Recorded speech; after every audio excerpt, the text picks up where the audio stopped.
Our text today, we see that Jesus entered the synagogue and taught. Goes on to say that people were astonished at his teaching, for he taught them as one having authority. What's interesting is we don't even know what Jesus taught here. Mark doesn't record that. That's not the content of what Jesus says here in the synagogue. It's not important. What's important, what Mark, as we're in Mark chapter 1, what Mark wants to have us be laser focused in on right now is Jesus' authority. It's the fact that Jesus taught with authority, and the people saw it, they sensed it, they heard it, and they were astonished by it. And so as we get laser focused, Mark has us get laser focused on authority. For us this morning, three things: our problem with authority, submitting to authority, and third, claiming authority. So first, our problem with authority. Like, just to start, like, if we're honest, let's be honest. We don't like being told what to do. Like, none of us likes to be told what to do. On Monday, I was at home with my parents, babysitting. I was in the basement and was with my nephew, and I told him, "Hey, John, we're gonna go upstairs now." No. All right, 10 more minutes, then we'll go upstairs. No. And like 30 seconds later, upstairs now, upstairs. 30 seconds later, no, that's him saying that. He said just after 30 seconds later, okay, let's go upstairs. He wanted to go under his terms. And his authority, like we have that in us even beginning at such a young age. Scientists have they've written on this, they've coined it, psychologists have, they call it psychological reactance. They say it's the resistance one has when they sense their autonomy being threatened. We put walls up. Because of the fall, ever since the fall, because of the fall, we all have this little rebel inside of us, right? We have a problem with authority.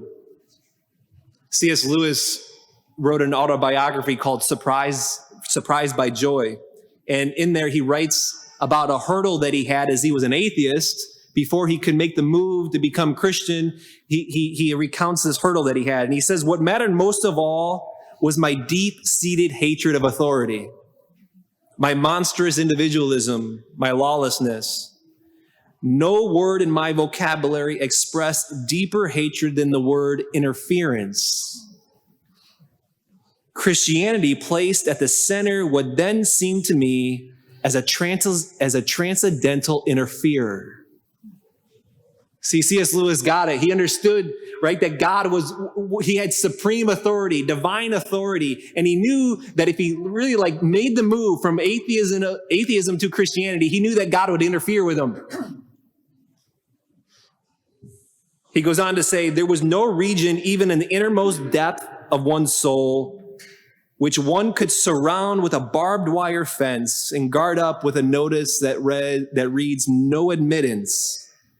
And that is what I wanted, he said. Some area, however small, of which I could say to all other beings, this is my business and mine alone. See, C.S. Lewis was able to admit that he had this deep-seated hatred of authority, that he had parts in him. Like, if I made the move from atheism to Christianity, it's like I know I've got parts in me that's got a barbed wire fence. And if I know that if I made that move, Christianity demands that those barbed wire fence come out. The sign that says no admittance, no trespassing has got to come down. Which we have a problem with authority. Which brings us to submitting to authority. You know, the idea of submitting to a supreme authority, an authority in which all other authorities come from. It's extremely unpopular today. I mean, it's in us. It's always unpopular, but I mean, we see there was a recent Pew Research study that came out just this past Wednesday that showed now up to 30% of Americans identify themselves as nuns. Nuns, that meaning identify no religious, that percentage just keeps going up. What is that? It's like I don't want to place myself in a box. I don't want anyone to tell me what to do. A part of this. I'm not Catholic. I'm not Protestant. I'm just none. I'm my own authority. What is preem, it's so pervasive in our culture today. I'm my own authority. I determine what's right, what's wrong. I'm a nun. And see, what's interesting is a study, the Pew Research study that came out on Wednesday, it showed that the majority of people who say that they're nuns, the majority of the nuns of those 30% believe in God. But they say that they just don't believe in the God that's described in the Bible. The God of the Bible is a God that possesses authority, supreme and divine authority. The God of the Bible is a God who interferes, see? He interferes. And what we see, though, is with Jesus' authority, with him interfering, he doesn't take. He doesn't take from us, but rather his authority is an authority that heals. It's an authority that brings health. Right after Jesus is teaching with authority, what's Mark say? A man with an unclean spirit entered the synagogue. And the man cried out, "What have you to do with us, Jesus of Nazareth? Have you come to destroy us?" Notice the one man says, "Have you come to destroy us? What have you come to do with us?" The church fathers always looked at this, the us of the one man speaking in plural with us, is that it points to the fragmented self. The devil, diablo, means divider. It's those parts in all of us. The man that enters in that synagogue stands in place for all of us. It stands in place of the divided self, the parts of us that are divided, right? That my mind wants this, but my will wants that. And so Jesus says to the man tormented by a demon, he just says, "Quiet. Come out of him." And the demon submits, because the demon has to submit. The demons have to submit to the one who is of supreme authority. And the man we see is healed. The divided man is healed. He's put back together. And this is what Jesus does. This is what his authority does. This is what him interfering does. When we allow Jesus' authority to reign in us, we're made whole. And so this is where, as your pastor, I prove that I love you, okay? Many of us have not fully submitted. Many of us have not fully allowed God, an authority outside of ourselves, to fully interfere with us. Have I allowed him to interfere? Have I really submitted? Like some of us has like we've got a wall up, a fence up that just reads no trespassing, a barbed wire fence. It's like, I know best. I know better than you. We can even look at like the 10 Commandments. And like we can look at a commandment or any command given by God or Jesus in the scriptures. And I'm not talking struggle. I'm not talking about struggling and falling and sin with regards to, hey, I struggle, I fell, okay. I'm talking about things that we say that's like, this just doesn't apply to me. Sunday Mass. See, Sunday, I've got a barbed wire fence on Sunday. Sunday's my time. What that does is it turns to God and is saying, I know what's better for me. I know what's better for my family than you do, God. I just got a barbed wire fence on Sunday. I've got a barbed wire fence on this or that, whatever it is. That's not fully submitting. And Christians are not people who just believe in some things. Christians are people who have unconditionally surrendered to an authority that's outside of themselves. Christians are not people who just believe in a set number of things, but they're people who have unconditionally surrendered to an authority that's outside of them. Maybe the most wild thing is like when we're talking about authority, like submitting to authority, just the word authority can sound harsh and sound heavy. Just the word, and then you talk about submitting to authority, it sounds harsh. See, God God knows we have a problem with authority. He knows the sin in our hearts. He knows that we've got all a little rebel in us. So what does God do? Or who is he? He's not a high, distant God that just rules with an iron fist, rules with a fist of authority. No, he shows and he conveys the moment that he shows his ultimate authority is the spot from the cross, where mercy comes on out, where compassion comes on out.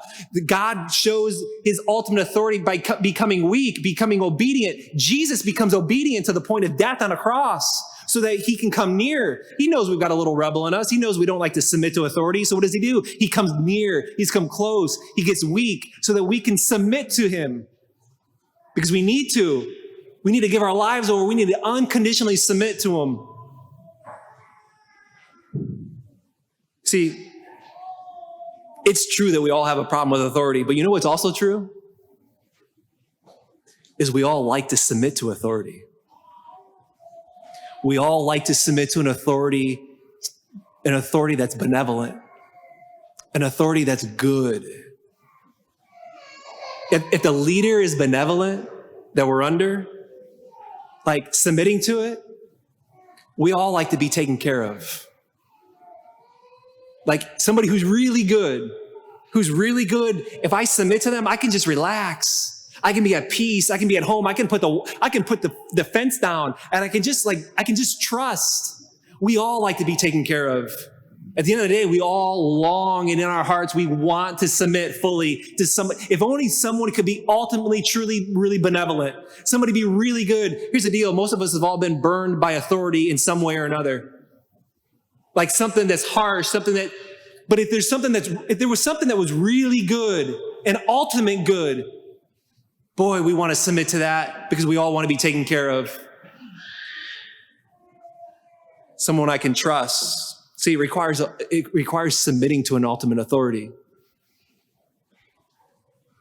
Which brings us lastly to claiming authority, and we've got to do this real quick here, but after submitting to authority, a supreme authority, after submitting to authority, I can claim that authority to help me in my day-to-day struggles, to help me in my day-to-day battle against the evil one.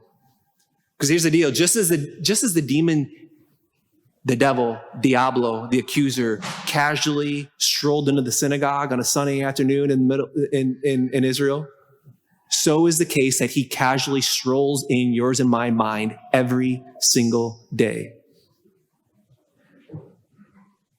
And his voice can seem authoritative, whispering lies. I'm not known. I'm not loved. I'm not good enough. Sin after sin. I'm not going to change. It's who you are. Spirit of hopelessness, fear, discouragement.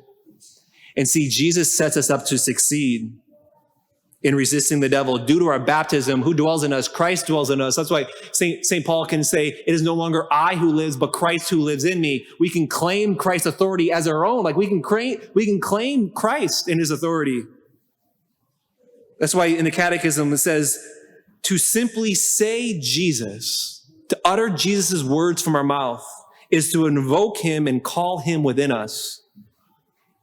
His name is the only one that contains the presence it signifies. Practically speaking, what does that look like?